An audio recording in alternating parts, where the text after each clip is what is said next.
Hello y'all, and welcome to YoungFolk Knits.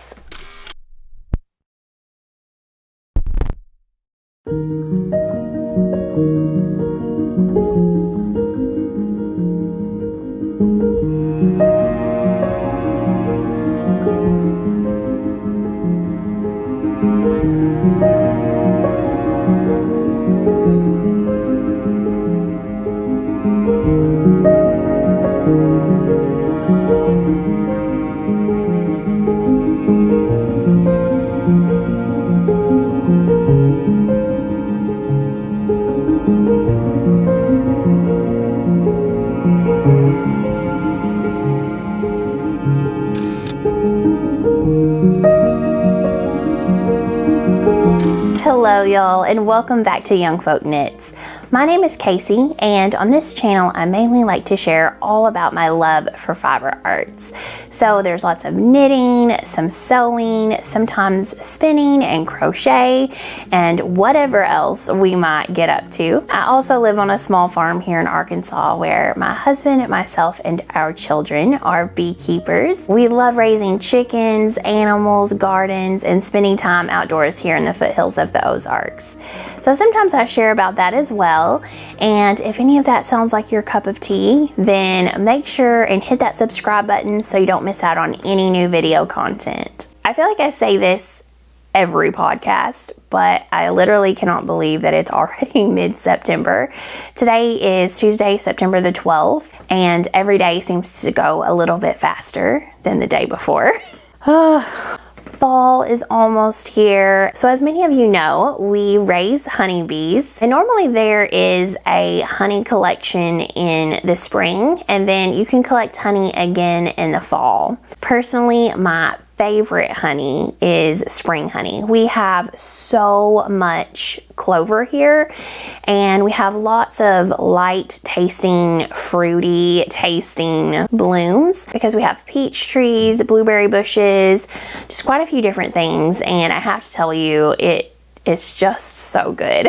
Due to the fact that we had to treat for varroa mites, we are not going to be collecting any fall honey, but we did make a really big collection in July, and it has been absolutely delicious. So I thought you might enjoy a little behind the scenes here at Honeyfolk Bee Farm.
Okay, so I actually have quite a bit of knitwear to share today. I have 2 finished objects to show, and I also have quite a bit of progress on some new cast-ons and some whips that I have been working on for a while now. Let's start first of all with the finished objects. I love it when I can finally tell a good secret. And my secret test knit is all done and it was released into the world today. And so I can finally share about it. This is my Weekender Crew, which was a test knit for Andrea Mowry. So Andrea Mowry's Weekender sweater is probably one of the more famous pullovers. I know that when I was really getting into garment knitting, it was not the first garment I ever knit, but it was, you know, up there towards the beginning. And a lot of people have made it. The pattern is really known for its boxy fit, split hem, high-low hem from the front and the back, and a boat neck collar with the 3-needle bind off and ribbing at the shoulders. Andrea Mowry decided to make another version of this pattern, and instead of it being knit in a heavy worsted weight gauge, it is knit with DK yarn, and instead of the boat neck collar, it has a crew neck collar, which I have to say is one of my favorite parts about this pattern. I really don't like the fact that my Weekender sort of hugs my neck and throat right here at this spot, and I probably could have fixed that by adding more short rows or by making it a little bit bigger, but it is what it is, and no matter what I do, that tends to be an issue with boat necks. So this has a lovely crew neck collar that does not squeeze my throat at all. You still have that great rib detail on the shoulders with a lovely 3-needle bind off, which is exposed. You're also still getting the purl side out or reverse stockinette texture on the body, and your sleeves are regular stockinette. It definitely makes the sleeve knitting go by a lot easier because you're not purling everything. You're able to just pick up your stitches and knit in stockinette, and I think it still looks really good with the reverse stockinette body. You also have this great faux seam down the front and down the back. And last but not least, the front of the sweater has pockets. I love the pockets. I think they're super fun. They're really quick to knit, but they're also optional. Very easy to add to or leave off, and it doesn't change anything. So a couple of things I did different in knitting my version was that I knit my hem a little bit longer. So I think I added about 1 inch to my ribbing at the hem. And then something that is new to this version is that you actually join in the round and then continue to knit ribbing for about 1 inch. So I like that little feature. The other thing I did was lengthen the body for compared to what the pattern calls for. I'm 5'8", so I definitely always feel like my sweaters need to have usually a couple of inches added to them to really make it fit the way I want it to. I did not want this to be cropped. I wanted to be able to wear it with any pants or shorts or anything like that. Just a really cozy, comfy sweater. And so I made sure to knit it long enough. I used yarn from the fiber company called Luma, and it is a base that has 50% merino wool, but then it also has 50% plant fibers broken up into, I think, silk, cotton, viscose, linen, I'm trying to remember. But it is got that 50% plant fiber, which gives it some really nice breathability. I'm really impressed with it. It is fairly heavy. It doesn't feel like a really lightweight sweater, but you know, you do have this big long sleeve full length sweater, and plant fibers do tend to be heavy, but I do think that gives it some nice drape. I will say that whenever I went to block this sweater, there was a huge amount of halo, I think, from all the plant fibers. And when I sort of went like this on the sweater, my hands were covered in bright green, blue fibers from the yarn. A lot of it did come off on my hands. Now that it's dry, it doesn't seem to be an issue. Whenever I do that, nothing happens, but when it's wet, it was definitely another matter. It's been so long since I actually cast this on. I'm having to think. I think I made the size 5. One thing I would definitely pay attention to, and myself and Alicia, who is Edmiston Creations on Instagram, Edmiston, did I say that right? Anyway, we both cast on the wrong size because this pattern actually has a size 0. So you can't just count over to say the 5th size, because if you do that, you're actually doing size 4. So I got up into the body and she told me that she had done that and had to restart, and I realized I had done the same thing too. So I had to completely rip it out and restart. I'm glad I did, but that was a little frustrating. So I do want to give a disclaimer to anyone who has not started this pattern yet. Make sure that you account for the fact that there's a size 0. So you need to count over, you know, if you're knitting the size 5, count over to the 6th size, if that makes sense. I'm really pleased with this. I love it. I see that there's an end here that I did not weave in apparently. Oh, it's from the pocket. It's an end from the pocket. Okay. So to sew on the pockets, you just knit them up, which goes really quickly. And then what I did was leave a really long tail yarn, and I just sort of eyeballed it so that it was about an inch up from the ribbing and about an inch and a half from the center faux seam. And I sewed both of them on, and I think that I might have to take part of one of the pockets seams, rip back part of the seam on one of the pockets, because this pocket, the top edge seems to have gotten a little bit stretched out and a little bit higher than the other one.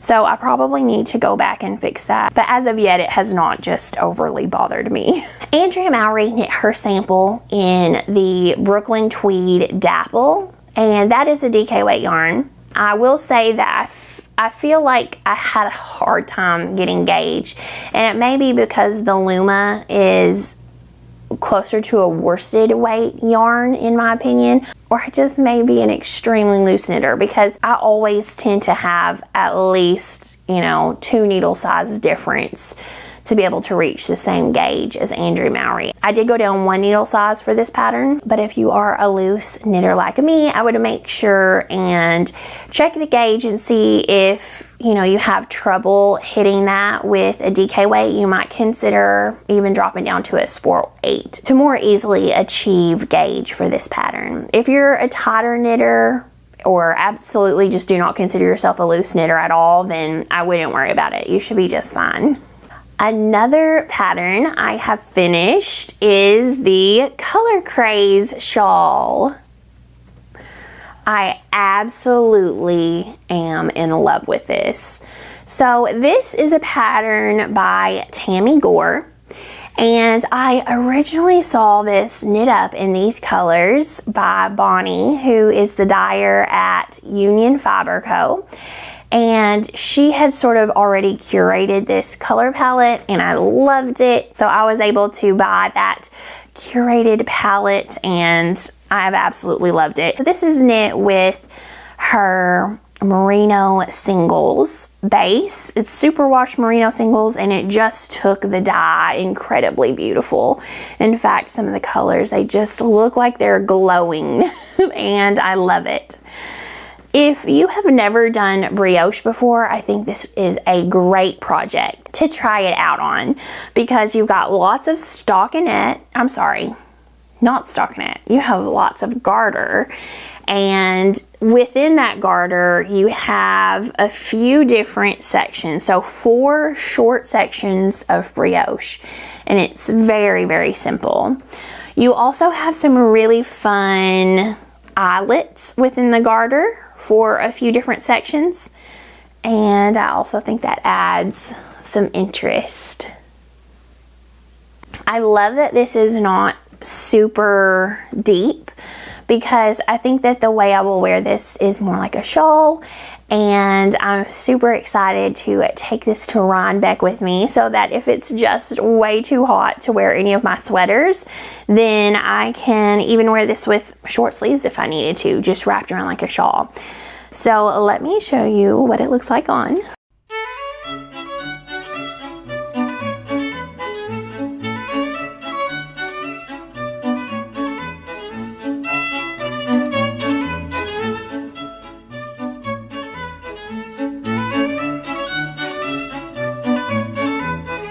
I think I started it and finished it within a 2-week period. It just knit up really quickly. It was so addicting because you wanted to get to the next section. You would tell yourself, oh, I'm just, let me just get to this next section. And then you would say, oh, I'm just going to start this next section.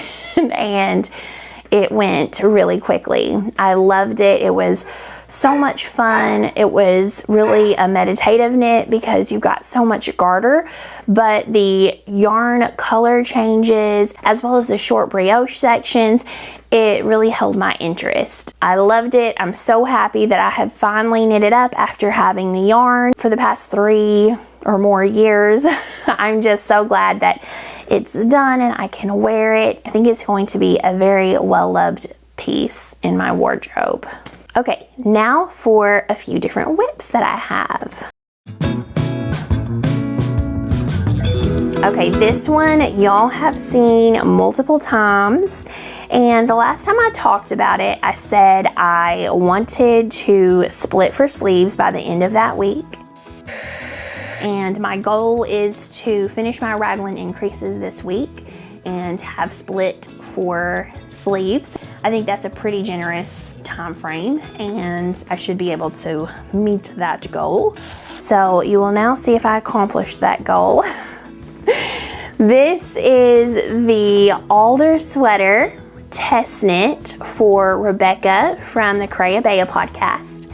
And as you can see, I split for sleeves. I actually did something I said I was gonna do. I was able to do that by the end of last week. And I also picked up and worked my collar, which is a folded collar. And so I got that done. I was a little bit worried about it going over my head. So I will tell you that what I did on the collar was to pick up my stitches that it called for, and I tried to make sure I picked up enough stitches so that it wouldn't be too tight. And then after I worked it, thankfully, ribbing is fairly stretchy. So when I got done, I did the Jenny's surprisingly stretchy bind off, which works great for ribbing as well, 1x1 ribbing. And then whenever I went to sew my folded collar down, I basically just tacked it down. I sewed it down very, very loosely because I wanted to have plenty of room to get it over my head, to block it to what I wanted it to. And then once I'm done blocking it and I have everything just the right dimensions, then I can go back and sew it down a little bit more sturdily. That's not a word. Give it a little bit more durability, make it more sturdy. Anyway, so this is the way it is right now, and you can see that it's got lots of stretch, so I can definitely get it on over my head. And this is what it looks like when I just tacked it down. I made it a very loose stitch so that it can stretch to however much I want it to whenever I block it out. I do want to show this stitch pattern a little bit closer because I think it's so pretty. It is pretty thick, so this is the inside of the sweater. So it is being knit with 2 different colors, but you're only using 1 color per row. So, I guess technically that's mosaic knitting, but it's not like any mosaic knitting I've ever done before. So I'm not sure, but I would say technically it must be mosaic. But I really think it's exquisitely beautiful. And from seeing all of the different testers' samples, you can get a completely different look based off of whether or not your darkest color is your contrast color or your main color. I have my dark color, which is the red, as my contrast color. But if you work it the other way around, you get a completely different look. So it does have, some stretch, but it doesn't have a lot of drape at all. It's a very woolly sweater. So I am knitting this in Sonder yarn Sunday Morning DK, which I love. I have knit multiple things out of that yarn, and it is a favorite. It's very woolly. Wow. I cannot quit dropping stitches today. Okay. Anyway, it's a very woolly wool, and it's gonna be very warm. I mean, like a very, very warm sweater. But that's okay. That'll be great for this winter. And I think that what my plan is going to be is to make this a bit more on the shorter side. So I would like it to hit me at my natural waist and then start the ribbing, because I think this is something that I will wear over dresses and with high-waisted skirts. And then I think I want to have a fitted sleeve that is bracelet length. I think that I will get the most wear out of it if I make it to those specifications. So that's my plan. I'm really enjoying it. I have memorized the stitch pattern, so I don't really need the pattern now that I've split for sleeves until it becomes time for my sleeve decreases, which I'm sure I will need it then. But it's nice. I can just sort of pick this up and know where I'm at and what I'm doing next. Only thing I will say is that it is not a quick knit. I feel like I'm moving at a snail's pace, which might also be because I'm knitting on multiple things. But I feel like you knit each row multiple times, which I guess you are. You are, because you're knitting it with different colors. But it's worth it. Rebecca did a beautiful job on this pattern. I think it's beautiful, and I'm very excited to wear it, and I'm excited to be testing it. I am knitting the size 5 because I did not want a lot of positive ease. I sort of foresee this as a more close-fitting sweater. Also, sorry y'all, I feel like I am just absolutely dragging today. I have had a really bad headache, and I've taken medicine multiple times today, but I can't quite get my normal pep. So thanks for hanging with me. Thanks for hanging in there. Okay, new cast on since last time is the Purpurea sweater. I'm not sure if I'm saying that right. But the Purpurea sweater, which is by Tetty's Knits. Yes. Yeah, I think that's right. So this is a round yoke, all over cabled pullover. I honestly had not seen it, even though Aro from Aro Knits and Pearls, she had test knit it. I just don't remember the sweater being released for some reason. But as soon as I saw it last month, I immediately wanted to make it right then. And it calls for 2 strands of Newton held together, which is an unspun yarn. And I do have that yarn, but I felt like that would be extremely hot for me. Really warm sweater with it held double. And so I decided to go for a worsted weight yarn instead. I actually think I could have done a DK and it would have been fine, but I went with a worsted, and I got some natural or non-superwash worsted yarn from Coast to Coast Yarn Co. in the color Earthen. So Erin dyes the most beautiful yarn. I mean, I absolutely love every color that she comes up with. They're so moody and beautiful, and this was another one that I think is just really beautiful. It's somewhere between a plummy purple and a brown, and it's called Earthen, which I think is very fitting. And I love how round it is and squishy it is, and I think the cables really pop in this. So I'm starting to get over my fear of round yokes. I love knitting a round yoke sweater. I think that they're the easiest to knit. Maybe I would say a raglan is the easiest to knit, but I love round yoke sweaters. I love watching them go from this big circus tent circle into a beautiful sweater whenever you split for sleeves. I think it's so cool.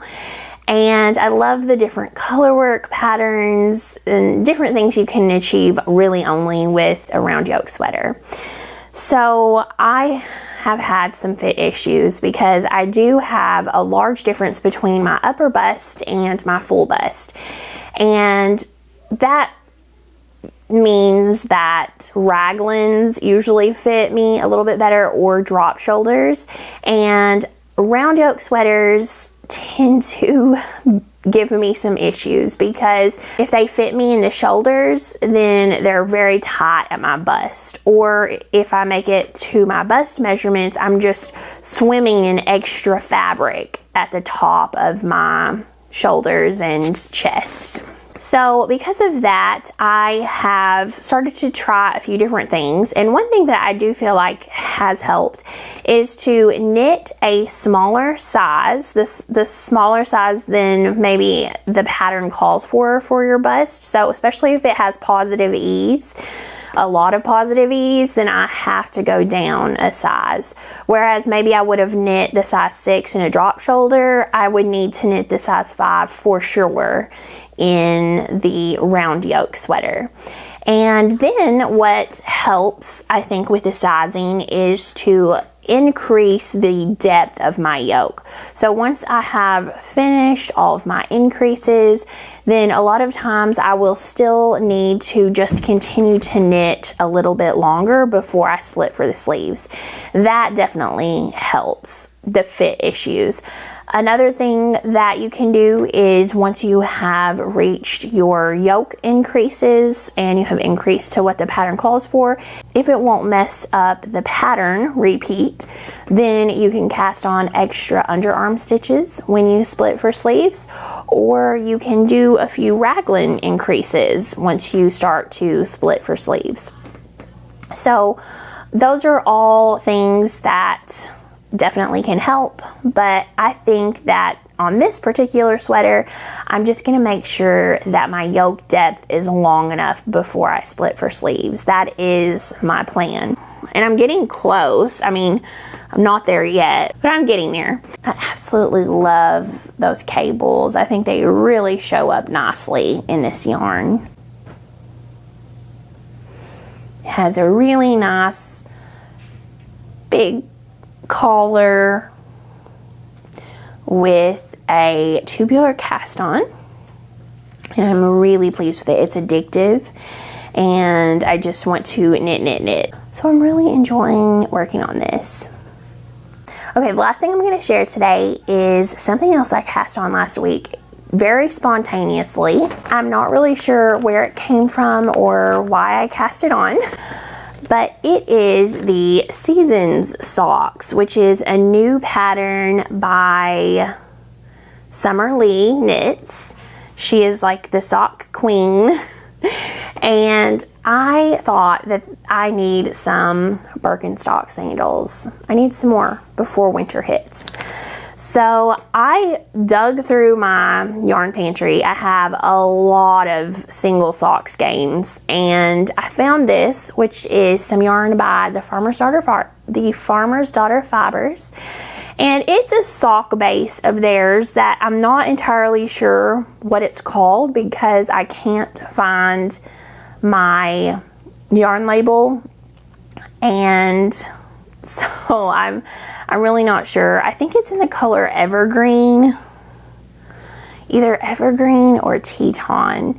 I got it at a yarn store, and I had not seen this base at FTF online. But I do know it's a sock base, and it's not their Moon Sisters. It's not their Bear Paw sock. I got this a few years ago at a yarn store. So I'm not sure, but I do remember distinctly that it was a sock yarn. So I went ahead and cast that on. I'm just doing the 64 stitch size. And I realized that I just immediately cast on and started knit one, purl one, and it's not a 1x1 rib, it's a 2x2 rib. So I'm probably gonna pull that out and restart it. You know, someday I'm gonna read the pattern. Someday. One of these times I will read the pattern and not have to rip back. But sometimes you just want to cast on a sock. So I did. I have some other things I want to show you, but that is all I'm going to chat about for today. We'll chat more next time. Thank y'all so much for hanging out with me today. If you enjoy videos like this, then make sure and give it a thumbs up and hit that subscribe button. That way you won't miss out on any new video content, and it really helps my channel out so much and enables me to continue producing new videos. So thank you very much for coming back and showing up and really helping me to be able to produce this podcast. Till next time, happy knitting, y'all.